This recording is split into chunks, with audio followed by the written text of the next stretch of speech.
নমস্কাৰ সকলোকে এলপিএনএমই sir YouTube চ্যানেলৰ আন এটা ভিডিঅলৈ স্বাগতম জনাইছো। আজি আমি পঢ়িম ষষ্ঠ শ্ৰেণীৰ আমাৰ বিজ্ঞান দ্বিতীয় ভাগ কিতাপখনত দিয়া পাঠ নম্বৰ 10 যাৰ নাম হৈছে উষ্ণতা আৰু ইয়াৰ যুগ আৰু যাক ইংলিছত কোৱা হৈছে টেম্পাৰেচাৰ এণ্ড ইটস মেজাৰমেণ্ট। এই পাঠটো তোমালোকে পোনপ্ৰথমে ভালদৰে পঢ়ি ল'বা, কাৰণ এই পাঠটো পঢ়িলে তোমালোকে এই পাঠৰ পিছফালে যিখিনি প্ৰশ্ন দিয়া আছে সেই প্ৰশ্নখিনি তোমালোকে অতি সহজে সমাধান কৰিব পাৰিবা।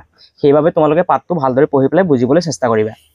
আজি আমি এই পাঠটোৰ পিছফালে থকা যিখিনি অনুশীলনী ভিত্তিক প্ৰশ্ন দিয়া আছে সেইখিনি সমাধান কৰিম। অনুশীলনী শুদ্ধ উত্তৰৰ গোলটো সম্পূৰ্ণকৈ পূৰ কৰা।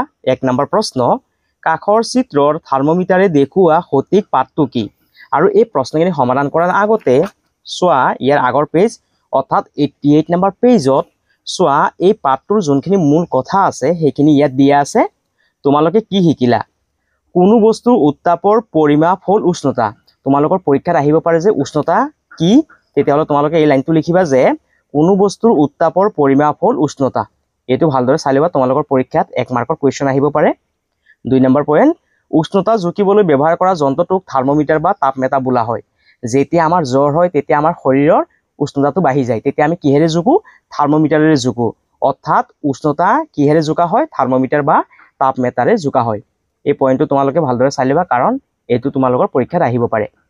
তাৰপিছত চোৱা উষ্ণতা ডিগ্ৰী চেলচিয়াছ, ডিগ্ৰী ফাৰেনহাইট, কেলভিনত জুকিব পাৰি।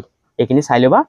তাৰপিছত চোৱা কি লিখা আছে, মানুহৰ শৰীৰৰ উষ্ণতা জুকিবলৈ ক্লিনিকেল থাৰ্মোমিটাৰ ব্যৱহাৰ কৰা হয়। ক্লিনিকেল থাৰ্মোমিটাৰৰ পৰিসৰ 35 ডিগ্ৰী চেলচিয়াছৰ পৰা 42 ডিগ্ৰী চেলচিয়াছলৈকে। এইটো এটা অতি গুৰুত্বপূৰ্ণ পইণ্ট, এই পইণ্টটো ভালদৰে চাই ল'বা। তাৰপাছত চোৱা মানুহৰ শৰীৰৰ স্বাভাৱিক উষ্ণতা 37 ডিগ্ৰী চেলচিয়াছ বা 98.6 ডিগ্ৰী ফাৰেনহাইট। এইটো এটা অতি গুৰুত্বপূৰ্ণ পইণ্ট, এই পইণ্টটো তোমালোকে ভালদৰে চাই ল'বা, অৰ্থাৎ মনত ৰাখিবা। ইয়াৰ পাছত চোৱা পৰীক্ষাগাৰৰ থাৰ্মোমিটাৰে -10 ডিগ্ৰী চেলচিয়াছৰ পৰা 110 ডিগ্ৰী চেলচিয়াছলৈকে বস্তুৰ উষ্ণতা জুকিব পাৰে। ইয়াৰ পাছত লাষ্ট পইণ্ট, কোঠাৰ থাৰ্মোমিটাৰে কোঠাৰ উষ্ণতা বা বায়ুৰ উষ্ণতা জুকিব পাৰে। এইখিনি থকা মূল কথাখিনি তোমালোকে ভালদৰে চাই ল'বা। এতিয়া চোৱা অনুশীলনীৰ প্ৰশ্নখিনি কি দিয়া আছে। 1 নম্বৰ প্ৰশ্ন, কাষৰ চিত্ৰৰ থাৰ্মোমিটাৰে দেখুওৱা সঠিক পাঠটো কি? চোৱা ইয়াত এটা থাৰ্মোমিটাৰ দিয়া আছে। এই থাৰ্মোমিটাৰ চোৱা ইয়াত মাজত আমি ৰঙা ৰঙৰ পাৰা দেখিবলৈ পাইছোঁ, আৰু এই ৰঙা ৰংটো চোৱা কিমানলৈকে আছে? ইয়ালৈকে আছে, হয়নে? আৰু চোৱা ইয়াত কিমান লিখা আছে? 25 লৈকে লিখা আছে, হয়নে? সেইবাবে 1 নম্বৰৰ যোনটো শুদ্ধ উত্তৰ হ'ব সেইটো হ'বগৈ চি। যেহেতু চোৱা ইয়াত কিমান লিখা আছে? 25 ডিগ্ৰী চেলচিয়াছ, আৰু যেহেতু চোৱা এই ৰঙা দাগখন যেহেতু 25 লৈকে আছে, সেইকাৰণে ইয়াৰ যোনটো শুদ্ধ উত্তৰ সেইটো হ'ব চি। ইয়াত যেহেতু চি নম্বৰ অপশ্যনটো শুদ্ধ, সেইবাবে আমি ইয়াত থকা চি নম্বৰ বৃত্তটো গোল কৰিব লাগিব। ইয়াত থকা তোমালোকে চি নম্বৰ বৃত্তটো চাই গোল কৰি দিবা। আৰু চোৱা ইংলিছত কি কৈছে? Exercise darken the circle of correct answer. 1 number question, what is the reading of the thermometer in the given figure. ইয়াত চোৱা এই ৰঙা আঁচখন কিমানলৈকে আছে? 25 লৈকে আছে, সেইকাৰণে 1 নম্বৰ প্ৰশ্নৰ কাৰণে এই চি নম্বৰ অপশ্যনটো শুদ্ধ হ'ব। সেইবাবে তোমালোকে ইয়াত থকা চি নম্বৰ বৃত্তটো গোল কৰি দিবা। ইয়াৰ পাছত চোৱা 2 নম্বৰ প্ৰশ্নটো কি কৈছে, ক্লিনিকেল থাৰ্মোমিটাৰৰ পৰিসৰ কিমান? চোৱা আমি অলপ আগতে পাইছিলোঁ আমি ক্লিনিকেল থাৰ্মোমিটাৰ ব্যৱহাৰ কৰা হয়। ক্লিনিকেল থাৰ্মোমিটাৰৰ পৰিসৰ 35 ডিগ্ৰী চেলচিয়াছৰ পৰা 42 ডিগ্ৰী চেলচিয়াছলৈকে। এতিয়া চোৱা এইটো ক'ত আছে অপশ্যনটোত? 35 degree Celsius two 42 degree Celsius, তাৰমানে ইয়াৰ এ নম্বৰ যোনটো অপশ্যন আছে সেইটো শুদ্ধ হ'ব। সেইবাবে আমি ইয়াত থকা এ নম্বৰ বৃত্তটো গোল কৰিব লাগিব। ইয়াত থকা এ নম্বৰ বৃত্তটো গোল কৰি দিবা। আৰু চোৱা ইংলিছত কি কৈছে, the range of A clinical thermometer is, A number অপশ্যনটো শুদ্ধ হ'বগৈ 35 degree Celsius two 42 degree Celsius. সেইবাবে তোমালোকে ইয়াত থকা এ নম্বৰ বৃত্তটো গোল কৰি দিবা। ইয়াৰ পাছত চোৱা 3 নম্বৰ প্ৰশ্নটো কি কৈছে, মানুহৰ শৰীৰৰ স্বাভাৱিক উষ্ণতা কিমান? চোৱা অলপ আগতে আমি পাইছিলোঁ, ইয়াত দিয়া আছে মানুহৰ শৰীৰৰ স্বাভাৱিক উষ্ণতা 37 ডিগ্ৰী চেলচিয়াছ বা 98.6 ডিগ্ৰী ফাৰেনহাইট। চোৱা 37টো ক'ত লিখা আছে? ইয়াত আছে 98, ইয়াত আছে 34। যেহেতু চোৱা ইয়াত কি আছে? চি আছে, চি মানে চেলচিয়াছ। 98.6 ডিগ্ৰী এফ হ'ব লাগিছিল, ইয়াত ফাৰেনহাইট হ'ব লাগিছিল। ইয়াত চোৱা কি লিখা আছে? ফাৰেনহাইট হ'ব লাগিছিল। যেহেতু ইয়াত চেলচিয়াছ আছে সেইকাৰণে এইটো নহ'বগৈ। ইয়াত 34 আছে, নহ'বগৈ। ইয়াত চোৱা কিমান আছে 37.0 ডিগ্ৰী সেলসিয়াস অৰ্থাৎ 37 ডিগ্ৰী সেলসিয়াস সেইকাৰণে এইটো বাবে 3 নম্বৰৰ কাৰণে সি নম্বৰ অপচনটো শুদ্ধ হ'বগৈ সেইবাবে তোমালোকে ইয়াত থকা সি নম্বৰ বৃত্তটো গোল কৰি দিবা সো ইয়াত দিয়াই আছে মানুহৰ শৰীৰৰ স্বাভাৱিক উষ্ণতা কিমান 37 ডিগ্ৰী সেলসিয়াস সেইকাৰণে ইয়াৰ কাৰণে সি নম্বৰ অপচনটো তোমালোকে বাছি লবা আৰু সো ইংলিশত কি কৈছে the normal temperature of a human body is C number অপচনটো শুদ্ধ হ'বগৈ 37 ডিগ্ৰী সেলসিয়াস সেইবাবে তোমালোকে ইয়াত থকা সি নম্বৰ বৃত্তটো গোল কৰি দিবা ইয়াৰ পাছত চোৱা 4 নম্বৰ প্ৰশ্নটো কি কৈছে খালি ঠাই পূৰ কৰা এ নম্বৰ প্ৰশ্ন কোনো বস্তুৰ উত্তাপ তাৰ দ্বাৰা নিৰ্ধাৰণ কৰা হয় ইয়াৰ উত্তৰটো হ'ব কোনো বস্তুৰ উত্তাপ তাৰ উষ্ণতাৰ দ্বাৰা নিৰ্ধাৰণ কৰা হয় ইয়াত তোমালোকে লিখিবা উষ্ণতা অসমীয়াত তোমালোকে লিখিবা উষ্ণতা বুলি উষ্ণতা ইয়াত ৰটো আছে কোনো বস্তুৰ উত্তাপ তাৰ উষ্ণতাৰ দ্বাৰা নিৰ্ধাৰণ কৰা হয় এটো হল আমাৰ 4 এ নম্বৰৰ উত্তৰ আৰু সো ইংলিশত কি লিখিবা the hotness of an object is determined by its ইয়াত লিখিবা temperature temp PERATURE temperature ইয়াৰ পাছত সব নম্বৰ উতলা পানীৰ উষ্ণতা থাৰ্মোমিটাৰেৰে জুকিব পাৰি ইয়াৰ শুদ্ধ উত্তৰটো হ'ব ক্লিনিক্যাল ইয়াত লিখিবা তোমালোকে ক্লিনিক্যাল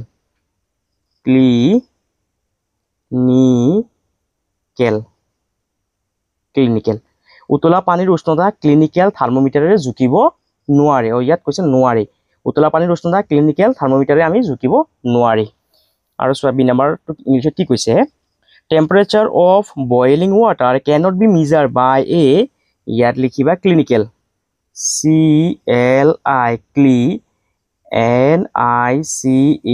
clinical thermometer ইয়াৰ পাছত চোৱা সি নম্বৰ উষ্ণতা জোখা হয় ডিগ্ৰী ইয়াত লিখিবা সেলসিয়াসত ইয়াত লিখা সেলসিয়াসত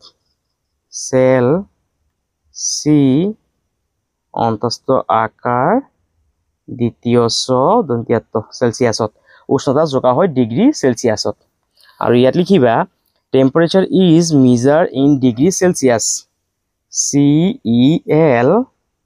CELSIUS সেলসিয়াস এটো হল আমাৰ 4 সিৰ উত্তৰ তোমালোকে ইয়াৰ পৰা চাইছা ধুনিয়াকৈ লিখি দিবা ইয়াৰ পাছত 5 নম্বৰ প্ৰশ্নটো চোৱা কি কৈছে ক অংশৰ সৈতে খ অংশ মিলোৱা অৰ্থাৎ আমি এই ক সাইডটোৰ লগত খ সাইডটো মিলাব লাগে 1 নম্বৰ প্ৰশ্ন উষ্ণতাৰ SI একক উষ্ণতাৰ SI একক হৈছে কেলভিন এই 1 নম্বৰটোৰ লগত তোমালোকে ডি নম্বৰটো মিলাবা 2 নম্বৰ মানৱ শৰীৰৰ স্বাভাৱিক উষ্ণতা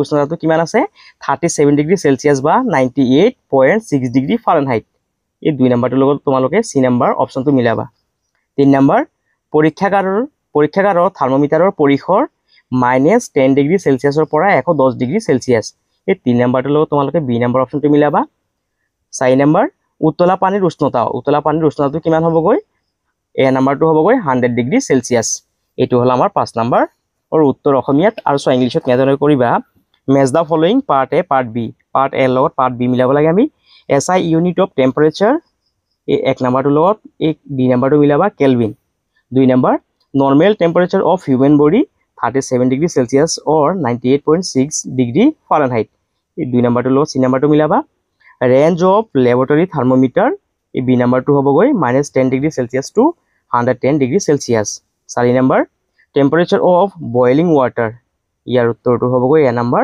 100 ডিগ্ৰী সেলসিয়াস 100 ডিগ্ৰী সেলসিয়াসত কি হৈ যায় পানীখিনি উতলি যায় আৰু এইখিনি আছিল আমাৰ 5 নম্বৰ প্ৰশ্নৰ উত্তৰ ইয়াৰ পাছত 6 নম্বৰ প্ৰশ্নটো চোৱা কি কৈছে পৰীক্ষাগাৰৰ থাৰ্মোমিটাৰ আৰু ক্লিনিক্যাল থাৰ্মোমিটাৰৰ মাজত থকা সাদৃশ্য আৰু বৈসাদৃশ্য উল্লেখ কৰা ইয়াৰ উত্তৰটো তোমালোকে এজনে লিখিবা পৰীক্ষাগাৰৰ থাৰ্মোমিটাৰ আৰু ক্লিনিক্যাল থাৰ্মোমিটাৰৰ মাজত থকা সাদৃশ্যসমূহ হ'ল সাদৃশ্য মানে হৈছে মিল থকাখিনি অৰ্থাৎ পৰীক্ষাগাৰ থাৰ্মোমিটাৰ আৰু ক্লিনিক্যাল থাৰ্মোমিটাৰৰ মাজত কি বস্তু মিল আছে সেয়া আমাক লিখিব দিছে ইয়াৰ 1 নম্বৰ পইণ্টটো তোমালোকে এজনে লিখিবা পৰীক্ষাগাৰ থাৰ্মোমিটাৰ আৰু ক্লিনিক্যাল থাৰ্মোমিটাৰ দুয়োৰে এটা মূৰত বাল্ব থাকে অৰ্থাৎ পৰীক্ষাগাৰ থাৰ্মোমিটাৰ আৰু ক্লিনিক্যাল থাৰ্মোমিটাৰ দুয়োৰে এটা মূৰত কি থাকিব এটা বাল্ব থাকিব এটো হল আমাৰ 1 নম্বৰ পইণ্ট 2 নম্বৰ পইণ্টটো তোমালোকে এজনে লিখিবা 2 নম্বৰ পইণ্ট পৰীক্ষাগাৰ থাৰ্মোমিটাৰ আৰু ক্লিনিকেল থাৰ্মোমিটাৰৰ ভিতৰত থকা বাল্ববোৰ পাৰাৰে পূৰ্ণ হৈ থাকে। পৰীক্ষাগাৰ থাৰ্মোমিটাৰ আৰু ক্লিনিকেল থাৰ্মোমিটাৰৰ ভিতৰত থকা বাল্বটো কি থাকিব তাত পাৰাৰে পূৰ্ণ হৈ থাকিব। 3 নম্বৰ পইণ্ট, পৰীক্ষাগাৰ থাৰ্মোমিটাৰ আৰু ক্লিনিকেল থাৰ্মোমিটাৰ কাচেৰে গঠিত আৰু ইয়াৰ এটা দীঘল সংকীৰ্ণ নলী থাকে।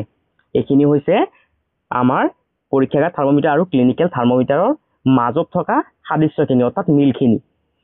ইয়াৰ পাছত চোৱা, আমাৰ প্ৰশ্নটোত কৈছিল যে পৰীক্ষাগাৰ থাৰ্মোমিটাৰ আৰু ক্লিনিকেল থাৰ্মোমিটাৰৰ মাজত থকা বৈসাদৃশ্যখিনি লিখিব লাগে অৰ্থাৎ অমিলখিনি লিখিব লাগে। সেইখিনি তোমালোকে এনেধৰণে লিখিবা। 1 নম্বৰ পইণ্ট, পৰীক্ষাগাৰ থাৰ্মোমিটাৰৰ তুলনাত ক্লিনিকেল থাৰ্মোমিটাৰ সৰু বানানটোত ৰ বুলি লিখিবা, দন্তীয়া হ ৰ এনেকে ধৰণে লিখিবা। তোমালোকে সৰু বানানটো হ ৰ বুলি লিখিবা সৰু। অৰ্থাৎ পৰীক্ষাগাৰ থাৰ্মোমিটাৰৰ তুলনাত যোনটো আমাৰ ক্লিনিকেল থাৰ্মোমিটাৰ থাকে সেইটো সৰু থাকে। 2 নম্বৰ পইণ্ট, পৰীক্ষাগাৰ থাৰ্মোমিটাৰৰ বাল্বৰ ওচৰত কোনো ভাঁজ নাই, কিন্তু ক্লিনিকেল থাৰ্মোমিটাৰৰ বাল্বৰ ওচৰত এটা ভাঁজ থাকে। এইটো হ'ল আমাৰ 2 নম্বৰ পইণ্ট। ইয়াৰ পাছত চোৱা 3 নম্বৰ পইণ্টটো কেনেধৰণে লিখিবা। 3 নম্বৰ পইণ্ট, পৰীক্ষাগাৰ থাৰ্মোমিটাৰৰ দ্বাৰা আন যিকোনো বস্তুৰ উষ্ণতা জুখিব পাৰি, আনহাতে ক্লিনিকেল থাৰ্মোমিটাৰৰ জৰিয়তে কেৱল মানুহৰ শৰীৰৰ উষ্ণতা জুখিবলৈ ব্যৱহাৰ কৰা হয়। যোনটো আমাৰ পৰীক্ষাগাৰ থাৰ্মোমিটাৰ আছে তাৰ দ্বাৰা আমি যিকোনো বস্তুৰ উষ্ণতা জুখিব পাৰি, কিন্তু যোনটো আমাৰ ক্লিনিকেল থাৰ্মোমিটাৰ আছে সেইটো কেৱল আমি মানুহৰে কি কৰিব পাৰি শৰীৰৰ উষ্ণতা জুখিবলৈ ব্যৱহাৰ কৰিব পাৰি। 4 নম্বৰ পইণ্ট, পৰীক্ষাগাৰ থাৰ্মোমিটাৰৰ উষ্ণতাৰ পৰিসৰ -10 ডিগ্ৰী চেলচিয়াছৰ পৰা 110 ডিগ্ৰী চেলচিয়াছ, আনহাতে ক্লিনিকেল থাৰ্মোমিটাৰৰ উষ্ণতাৰ পৰিসৰ 35 ডিগ্ৰী চেলচিয়াছৰ পৰা 42 ডিগ্ৰী চেলচিয়াছ। এইটো হ'ল আমাৰ 4 নম্বৰ পইণ্ট। অৰ্থাৎ পৰীক্ষাগাৰ থাৰ্মোমিটাৰ আৰু ক্লিনিকেল থাৰ্মোমিটাৰৰ মাজত থকা সাদৃশ্যখিনি অৰ্থাৎ অমিলখিনি তোমালোকে চাই ধুনীয়াকে 6 নম্বৰৰ উত্তৰটো লিখি ল'বা। তোমালোকে চাই ধুনীয়াকে 6 নম্বৰ প্ৰশ্নৰ উত্তৰটো লিখি ল'বা। ইয়াৰ পাছত চোৱা 7 নম্বৰ প্ৰশ্নটো কি কৈছে, আমি কিয় পৰীক্ষাগাৰৰ থাৰ্মোমিটাৰ ব্যৱহাৰ কৰি আমাৰ শৰীৰৰ উষ্ণতা জুখিব নোৱাৰোঁ? ইয়াৰ উত্তৰটো তোমালোকে এনেধৰণে লিখিবা। আৰু এইটো এটা অতি গুৰুত্বপূৰ্ণ প্ৰশ্ন। এই প্ৰশ্নটো তোমালোকে ভালদৰে চাই ল'বা, তোমালোকৰ পৰীক্ষাত আহিব পাৰে। পৰীক্ষাগাৰৰ থাৰ্মোমিটাৰ ব্যৱহাৰ কৰি আমি আমাৰ শৰীৰৰ উষ্ণতা জুখিব নোৱাৰোঁ, কাৰণ মানুহৰ শৰীৰৰ স্বাভাৱিক উষ্ণতা 37 ডিগ্ৰী চেলচিয়াছ, কিন্তু পৰীক্ষাগাৰ থাৰ্মোমিটাৰৰ উষ্ণতাৰ পৰিসৰ -10 ডিগ্ৰী চেলচিয়াছৰ পৰা 110 ডিগ্ৰী চেলচিয়াছ লৈ হয়, যাৰ বাবে শৰীৰৰ সৰু পৰিৱৰ্তন সূক্ষ্মভাৱে ধৰা নাপায়, যাৰ বাবে সঠিক পাঠ পোৱাটো কঠিন হৈ পৰে। এইটো আছিল আমাৰ 7 নম্বৰ প্ৰশ্নৰ উত্তৰ। তোমালোকে ধুনীয়াকৈ চাইছে ইয়াৰ পৰা লিখি ল'বা। ইয়াৰ পাছত চোৱা 6 নম্বৰ প্ৰশ্নৰ উত্তৰ যদি তোমালোকে ইংলিছত লিখিব বিচৰা তেতিয়াহ'লে তোমালোকে এনেধৰণে লিখিবা। প্ৰথমে চাই লোৱা প্ৰশ্নটো কি কৈছে, mention the similarities and differences between the laboratory thermometer and the clinical thermometer. ইয়াৰ উত্তৰটো এনেধৰণে লিখিবা। Following are the similarities between the laboratory thermometer and the clinical thermometer. Similarities মানে হৈছে মিল থকাখিনি, অৰ্থাৎ লেবৰেটৰী থাৰ্মোমিটাৰ আৰু ক্লিনিকেল থাৰ্মোমিটাৰৰ মাজত কি মিল আছে সেইখিনি আমাক লিখিব দিছে। তোমালোকে এনেধৰণে লিখিবা। মিল থকা প্ৰথম number point, the laboratory thermometer and the clinical thermometer both are measuring temperature, অৰ্থাৎ লেবৰেটৰী থাৰ্মোমিটাৰ আৰু ক্লিনিকেল থাৰ্মোমিটাৰ দুটাই কি কৰে উষ্ণতা জোখে। 2 number point, the laboratory thermometer and the clinical thermometer both are have glass tube and with mercury or alcohol, অৰ্থাৎ laboratory thermometer আৰু clinical thermometer দুটাৰে ভিতৰত কি আছে পাৰা আছে। এইখিনি আছিলে আমাৰ মিল থকা পইণ্টখিনি। ইয়াৰ পাছত চোৱা, ইয়াৰ পাছত কৈছে যে আমাক লেবৰেটৰী থাৰ্মোমিটাৰ আৰু ক্লিনিকেল থাৰ্মোমিটাৰৰ মাজত থকা অমিলখিনি লিখিব দিছে, অৰ্থাৎ ডিফাৰেন্সেছখিনি লিখিব দিছে। 1 number point, laboratory thermometer has range from -10 degree Celsius two 110 degree Celsius, but clinical thermometer has range from 35 degree Celsius two 42 degree Celsius. 2 number point, laboratory thermometer is bigger in size in compare to clinical thermometer, অৰ্থাৎ clinical থাৰ্মোমিটাৰতকৈ laboratory থাৰ্মোমিটাৰটো কি হয় চাইজত অলপ ডাঙৰ হয়। ইয়াৰ পাছত চোৱা 3 নম্বৰ point, laboratory thermometer is use to measure the temperature of any object, but clinical thermometer is use to measure the temperature of human body only. Laboratory থাৰ্মোমিটাৰৰ জৰিয়তে আমি যিকোনো বস্তুৰ উষ্ণতা জুখিব পাৰোঁ, কিন্তু ক্লিনিকেল থাৰ্মোমিটাৰৰ জৰিয়তে আমি কেৱল মানুহৰ যি উষ্ণতা আছে সেইখিনিয়ে জুখিবলৈ পাৰোঁ। আৰু এইখিনি আছিলে আমাৰ ডিফাৰেন্সখিনি, অৰ্থাৎ বহু সাদৃশ্যখিনি অৰ্থাৎ অমিলখিনি তোমালোকে চাই ধুনীয়াকৈ 6 নম্বৰৰ প্ৰশ্নৰ উত্তৰটো যদি তোমালোকে যদি ইংলিছত লিখিব বিচাৰা তেতিয়াহ'লে তোমালোকে ইয়াৰ পৰা চাই ধুনীয়াকৈ লিখি দিবা। ইয়াৰ পাছত 8 নম্বৰ প্ৰশ্নটো কেনেধৰণে লিখিবা। 8 নম্বৰ প্ৰশ্ন যদি তোমালোকে যদি ইংলিছত লিখিবলৈ বিচাৰা তেতিয়াহ'লে এনেধৰণে লিখিবা। প্ৰথমে চাই লোৱা প্ৰশ্নটো কি কৈছে। Why can't we use a laboratory thermometer to measure the temperature of our body? Give reason. ইয়াৰ উত্তৰটো এনেধৰণে লিখিবা। A laboratory thermometer cannot be used to measure the temperature of our human body because it is designed for a wider temperature range and lacks a kink, which causes the mercury level to drop immediately when removed from the body, making it difficult to get an accurate reading. এইটো আছিল আমাৰ 8 number প্ৰশ্নৰ উত্তৰ। তোমালোকে যদি ইংলিছত লিখিব বিচাৰা তেতিয়াহ'লে তোমালোকে ইয়াৰ পৰা চাই লিখি ল'ব পাৰা। ইয়াৰ পাছত 8 নম্বৰ প্ৰশ্নটো চোৱা কি কৈছে। তলত দিয়া উষ্ণতাৰ পাঠ অনুসৰি থাৰ্মোমিটাৰৰ নিম্নোক্ত চিত্ৰত পাৰাৰ দাগ চিহ্নিত কৰা। অৰ্থাৎ এই থাৰ্মোমিটাৰত পাৰাখিনি কিমান ওপৰলৈ যাব সেইখিনি আমি দাগৰ সহায়ত বুজাব লাগে। এই থাৰ্মোমিটাৰৰ ওচৰত 14 ডিগ্ৰী চেলচিয়াছ লিখা আছে। এতিয়া আমি এই 14 ডিগ্ৰী চেলচিয়াছটো ইয়াত দাগ দিব লাগে। এতিয়া চোৱা এই থাৰ্মোমিটাৰৰ ইয়াত লিখা আছে 10, 10ৰ ওপৰত এখন আঁচ দিয়া আছে, অৰ্থাৎ ইয়াৰ জৰিয়তে বুজাব বিচাৰিছে যে ইয়াৰ মানটো হৈছে -10, ইয়াত হৈছে 0, ইয়াত লিখা আছে 10, ইয়াত লিখা আছে 20। এতিয়া চোৱা যিহেতু 14 টো 10 আৰু 20ৰ ভিতৰত পৰিব সেইকাৰণে চোৱাচোন এই 10ৰ পৰা 20 লৈকে কেইখন আঁচ আছে। 1 2 3 4 5, যেহেতু 5খন আঁচ আছে তাৰ মানে এখন আছে 2কে বুজাইছে। অৰ্থাৎ চোৱা ইয়াত আছে 10, 10ৰ লগত এই আঁচখনে 2 বুজাইছে। 10 আৰু 2 কিমান হ'ব 12, 12 আৰু 2 14, 14 2 16, 16 2 18, 18 আৰু 2 কিমান হ'ব 20। যেহেতু আমি 14 লৈকে পাৰা আঁকিব লাগিব সেইকাৰণে চোৱা ইয়াত 10, 10 2 12, 12 2 কিমান হ'ব 14, অৰ্থাৎ এইখনৰ চিধা হ'বগৈ, এই আঁচখনৰ চিধা হ'বগৈ। আৰু ইয়াত আমি এইদৰে আমি পাৰাখিনি আঁকিব লাগিব। ইয়া হৈ গ'ল আমাৰ 14 ডিগ্ৰী চেলচিয়াছৰ পাৰা। তোমালোকে ইয়াৰ পৰা চাইছে ধুনীয়াকৈ আঁকি দিবা পাৰাখিনি। ইয়াৰ পিছত চোৱা কিমান আছে 17 ডিগ্ৰী চেলচিয়াছ। চোৱা এই থাৰ্মোমিটাৰত ইয়াত লিখা আছে -10 ডিগ্ৰী, ইয়াত লিখা আছে 0, ইয়াত 10, ইয়াত 20। যেহেতু চোৱা 17 ডিগ্ৰীটো 10 আৰু 20ৰ ভিতৰত পৰিব, এতিয়া চোৱা এই 10 আৰু 20ৰ ভিতৰত কেইখন আঁচ আছে। 1 2 3 4 5 6 7 8 9 10, যেহেতু 10খন আঁচ আছে আৰু প্ৰতিখন আঁচে 1 1কে বুজাইছে।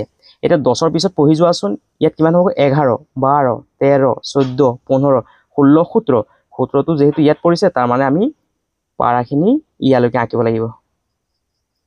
পাৰাখিনি তোমালোকে চাই এইদৰে ধুনীয়াকৈ আঁকি দিবা। তোমালোকে 17লৈকে তোমালোকে ধুনীয়াকৈ ইয়ালৈকে পাৰাখিনি আঁকি দিবা। ইয়াৰ পাছত চোৱা ইয়াত লিখা আছে কিমান 7.5 ডিগ্ৰী চেলচিয়াছ। ইয়াত চোৱা কিমান লিখা আছে -10 ডিগ্ৰী, ইয়াত আছে 0, ইয়াত আছে 10। যেহেতু 7.5 টো 0 আৰু 10ৰ ভিতৰত পৰিব আৰু চোৱাচোন এই 0ৰ পৰা 10 লৈকে কেইখন আঁচ আছে। 1 2 3 4 5 6 7 8 9 10, যেহেতু 10খন আঁচ আছে তাৰ মানে প্ৰতিখন আঁচ আছে 1কে বুজাইছে। এতিয়া 0 ইয়াত কিমান আছে 7.5 লৈকে যাব লাগে। আমি ইয়াৰ পৰা গণতি কৰি চোৱা 1 2 3 4 5 6 7, 7 হৈছে ইয়াত, যেহেতু 7.5 বুলি কৈছে সেইকাৰণে এই 7 আৰু 8ৰ মাজত পৰিব 7.5টো। তোমালোকে ইয়ালৈকে আঁচটো দি পেলাই এইদৰে তোমালোকে পাৰাখিনি আঁকি দিবা। এইখিনি হৈ গ'ল আমাৰ 8 নম্বৰ প্ৰশ্নৰ উত্তৰ। আৰু ইংলিছত কৰিলেও একেই হ'বগৈ, সেইকাৰণে মই আৰু এক্সট্ৰাকৈ ইংলিছত কৰি দিয়া নাই। আৰু এইখিনি আছিলে আমাৰ পাঠ 10ৰ অনুশীলনী ভিত্তিক প্ৰশ্নৰ উত্তৰখিনি। তোমালোকে চাই ইয়াৰ পৰা ধুনীয়াকৈ লিখি ল'বা। আৰু যদি তোমালোকৰ ভিডিঅ'টো যদি ভাল লাগিছে তেতিয়াহ'লে তোমালোকে চেনেলটো ছাবস্ক্ৰাইব কৰিবা, ভিডিঅ'টো শ্বেয়াৰ কৰিবা আৰু কমেণ্ট কৰিবলৈ নাপাহৰিবা। সকলোকে ধন্যবাদ।